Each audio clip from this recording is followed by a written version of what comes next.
1947 সালের 14ই আগস্ট 12টা বাজতে যখন আর কয়েক মিনিট বাকি, পণ্ডিত জওহরলাল নেহরু দুটো লাইন দিয়ে তার ভাষণ শুরু করলেন। At the stroke of the midnight hour, when the world sleeps, India will awake to life and freedom. কয়েক মিনিট পরেই 12টা বাজলো, ভারত দেশ স্বতন্ত্র হলো।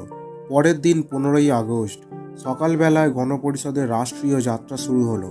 সকাল 10:30টায় পতাকা উত্তোলন হলো। শোনা যায় 15ই আগস্ট শুধু দিল্লিতেই 300-র বেশি পতাকা উত্তোলন হয়েছিল। পবিত্র শহর বারাণসীতে একটি মন্দিরে পতাকা উত্তোলন করলেন একজন মুসলিম।